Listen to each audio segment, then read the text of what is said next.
Milyon-milyong Pilipino daw ang nagsabing sila'y mahirap nitong 2024. Yan ay base sa pinakauling survey ng Social Weather Stations o SWS. Alamin sa balita ni Sheena Torno. Mahirap maging mahirap. Yan ang sabi ni Aling Cristina nang makapanayam ng SMNI News Team patungkol sa estado ng kanilang buhay sa panahong ito. Yun nga lang, 3 trabaho na ang pinasok niya para lang talaga kumita at nang mapakain at mapag-aral ang kanyang mga anak. Kakaunti lang kasi ang kinikita ng kanyang asawa bilang construction worker na sinabayan pa ng walang humpay na pagsirit sa presyo ng bilihin. Maglabandera po, basahan, is sa kantin. Sobrang hirap, ma'am. Iba-budget ko sa anak ko yun. Magkano ng bigas ngayon? Ulam, lalo na mga gulay natin is tumaas.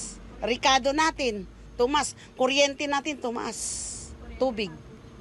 Paano masapat yun, ma'am? Ang kahirapan ay isang malawak at masalimuot na isyu na kinaharap hindi lamang ni Aling Cristina kundi ng maraming Pilipino. Sabi ng DSWD, hindi raw sila nagkulang. Kasunod yan ang inilabas na survey ng Social Weather Station na higit 17 milyong pamilya ang nagsabing sila'y mahirap nitong December 2024. Maraming mga disasters na nangyari. Yung El Nino, yung mga iba't ibang mga bagyo, and of course yung inflation. Yung mga factors po kasi na iyan ay nakakaapekto doon sa perception ng mga respondents.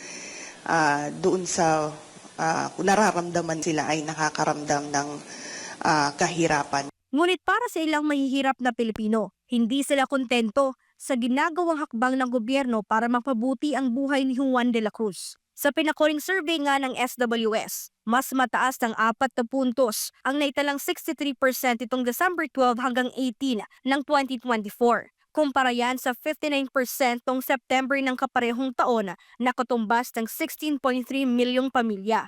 Ito ang pinakamataas na percentage ng self-rated poor families sa loob ng 21 taon. Nasa 26% ang naniniwalang hindi sila mahirap, habang 26% din ang nagsabing sila'y nasa borderline. Isinagawa ang survey sa pamamagitan ng face-to-face interviews sa higit 2,000 individual sa bansa. Ang dami nagugutom ngayon sa hirap ng kawalan ng trabaho. Hindi makapag anak buhay, hindi makapag-apply dahil wala ma-apply ng iba. Nagiging kawawa ng Pilipino. Sana tulungan naman nila yung mga mahirap para hindi na makagawa ng masama yung tao. Kasi yun ang dahilan din makagawa yung tao ng masama dahil sa kahirapan ng pamilya. Kasi ma'am, minsan dinadanas namin yung langkain. Kasi pag lalo na yung basahan namin, nahuhuli pa sa kanto. 5-6 lang po yung utang namin sa Bombay. Huhulihin pa ng MMDA, Oplan. Ano pang ibabayad namin? Para sa Diyos at sa Pilipinas kung mahal, ito si Sheena Torno, SMNI News.